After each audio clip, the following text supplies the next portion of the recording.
What's happening, everybody? Welcome back to the channel. Today we're switching gears from the trucks and fishing to do a little cornhole board making. Just kind of run through the process really quick and show you kind of how I make them. It's kind of evolved over the years and on how I make them. I originally started making a board for myself probably about, I don't know, 4 or 5 years ago, and it's kind of evolved from there. I'll show some pictures of some of the boards that I made, some of my favorite ones. I just mostly make these for friends and family. I only make 4 or 5 sets, a handful of sets per year, so not a lot of them. I do custom paint them. You can see the one behind me. I'll show you that in a second. They're all custom painted, basically made to order. And let me just kind of run through the process and how I do them and what I use. All right, so this is my first one that I've ever made in Stark's territory. Made those out of 1/2-inch plywood and 2x4 studs. Turns out that is really heavy. Just the 2x4s make them really heavy. I mean, they're super durable and whatnot, but just to move them around, they're really heavy. Since then, I switched to 2x3 framing studs. They're a lot lighter, a lot easier to work with. Still really strong and durable, and take a beating over time. And then the plywood I use is a 1/2-inch plywood, exterior grade, and you can see the one on the right is kind of the finished smooth side, and the one on the left is the back side of that board. So I always try to find wood that's got a nice grain on it and kind of a clean surface with no knots. The one on the left will be the back side of the board that you won't see, and it'll be painted. So it really depends on if you're going to be painting the boards or staining them, and a lot of times I'll stain them. See on this board here, these were stained, made for my high school project graduation, and those were stained and all painted. It's all hand painted, and kind of see how the back is, with the hole. I make the legs so that they swing out. Those are 3.5-inch by 1/4-inch bolts, and just a wing nut and washer kind of holds it together. Pretty simple. I'll cut the angle on the bottom of the leg so that it lays flush, and at the top is about 12 inches off the ground. Now, as far as I got the one laid out here, I got the rails and the boards. I try to, the boards are 24 by 48. I cut these so they're just under that, so when I put the tops on, it gives me a little room, and then I come by with a flush bit on the router and go over the side so everything's nice and flush and smooth. And then on the legs, let's see on the top there, I cut those about 13 inches in length, and then I'll round the top and drill the hole in that for the legs, and then I'll cut the bottoms when I'm done. As far as what I use, I kind of use a lot of power tools. I got my chop saw for cutting the legs. I just made a jig here. I ended up switching to a die here for pocket screws to put the frames together. Makes it a lot easier and cleaner. Originally I did like 2.5-inch or 3-inch deck screws to put those frames together. Then I made myself a little jig for doing the legs. That way the holes centered and everything. Once I get everything sanded down and ready, I'll drill the holes with my little jig there, and then I use a sander to sand down all the legs. So with the 2x3 framing studs, it's not the best lumber as far as quality wise. You do have to kind of look through the pile to get those nice and clean and straight, and that's why I use a sander to kind of go over those. Once I get everything cut, I'll go through and sand them all really well, make sure they're nice and clean and smooth, and get all the rough spots out.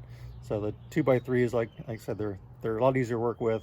They're a lot lighter, but you do have to spend a little more time if you want a nice smooth finish to kind of clean them up a little and just sand them down. I got that belt sander from a friend of mine, and it works really good. I used to just use a regular, like a Makita belt sander, the smaller one, and it took a lot longer to do that, but just a handheld type of sander.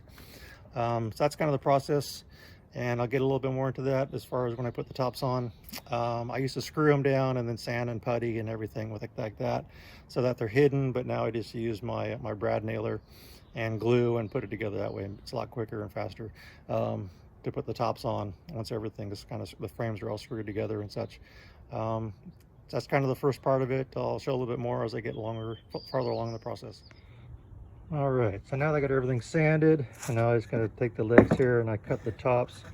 I drilled my hole using my template. So I just take my template, lay it over the top of the board, drill my holes that way. Then I go from the center line, I just draw using my square. Draw from the center line over, and then I just draw 45 and cut those out of 45 on each side for the top of the legs. And then I'll come through with my sander, and I'll just go through and I'll round these off and smooth them out. And that's how I do the legs. Kind of learned that trick from another YouTube person who was doing boards, and makes it a lot easier than trying to do a curve and make them rounded and all that. So 45 works great, and they go on the boards and don't bind up. So that's kind of how I do the legs. So onto that step, and then I'll do the pocket screws, and again, these are my end pieces. I make sure I get the good piece, the good side that I want on the outside, so that'll be away from me, and then I'll secure that in the jig, drill my holes on each end of the end pieces, the short ones, and then I'll screw those together with my drill as well, and put the frames together. So that's kind of that process. So I'll get these cut, and I'll start putting things together, and then I'll move on to doing the tops. All right, now for the assembly part, I've used these 3-foot bar clamps to clamp it together. Works good with the screws, and these are 8 by 1.5 inch cabinet screws for the pocket screws. And again, go through everything, square it up, make sure everything's set, and then just use the screws and put everything together. So I got a little more truing up here, make sure it's straight and even, and I'll put that together for both frames, and then I'll do the tops. All right, now I'm putting the tops together.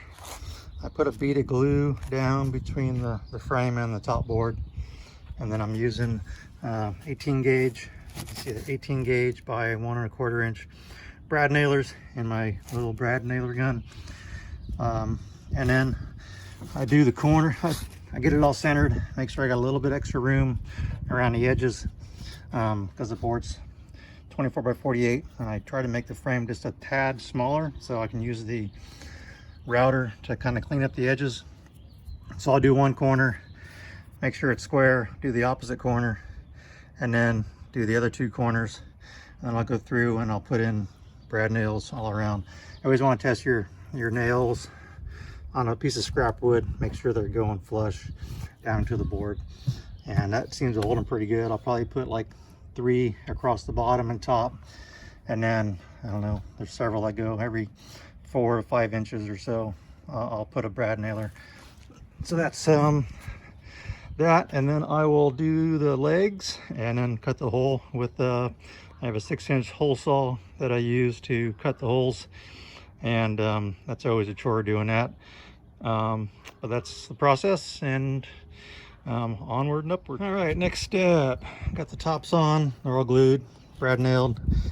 I don't do anything with the holes, I don't finish them, because once I paint them and stuff, they're really not visible. Now I take my router. This is a flush bit, so I go around the edges of the plywood, trims up the edge of the board so that it's perfectly even and smooth with the frame. And to do this, I always have to close the garage because this is one messy task. Stuff goes everywhere.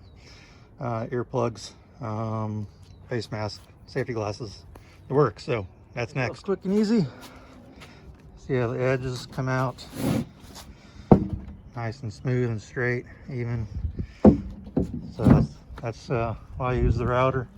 Takes out any imperfections. Now the next step is to cut these holes, and see I'm using a 6-inch hole saw. It's kind of a beast. You had to use a larger drill. The 3/8 just doesn't cut it. And then I mark my spot. I drill a pilot hole, so it's 9 inches from the top and then center of the board, and then I'll go through and drill the holes. I say with this thing, if it's a brand new hole saw, Be very careful. These things will kick and break your wrist if you're not careful. They are a beast to work with. So take it easy at first. Once it gets going, you can speed up the drill and it goes pretty quick. All right, it's on to drilling some holes. All right, and there we go. Quick holes, both boards. Just a quick tip, if you do get a big hole saw like this, best thing to do is start from the top, work your way down. Before you get all the way through the board, flip it over and finish it off from the back side coming out, using that pilot hole. That'll reduce the amount of tear out you have on the back side. Makes sanding a lot easier, a lot cleaner. That's just a little tip for you. Now all I gotta do is sand these down and start the finish work, do some painting on them. I do have to put the legs on. I'll show you that really quick. All right, here we go for the legs. Now you saw I already had those made earlier, had the holes pre-drilled on these ones. Now what I do is I use my clamps here and I set them up inside the board, and I use my pencil, the carpenter's pencil, just stick that up on the top.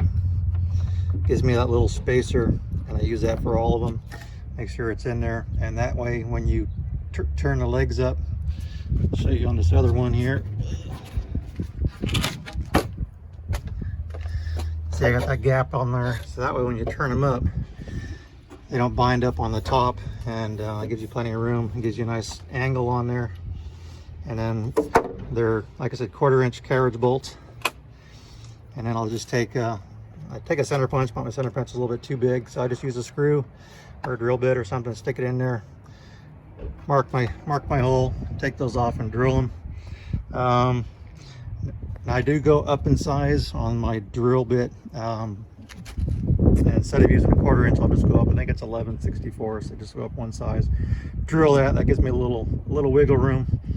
Makes it a little easier to get the bolts in. That way you're not pounding them in. And then, say, drill the holes.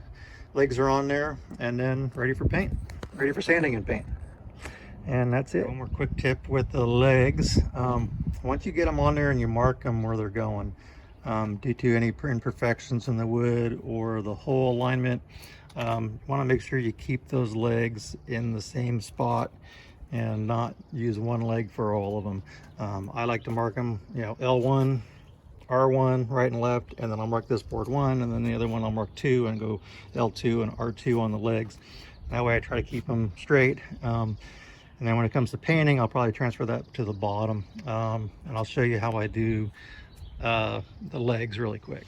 All right, so the legs have to be cut so that the back of the board is 12 inches from the ground.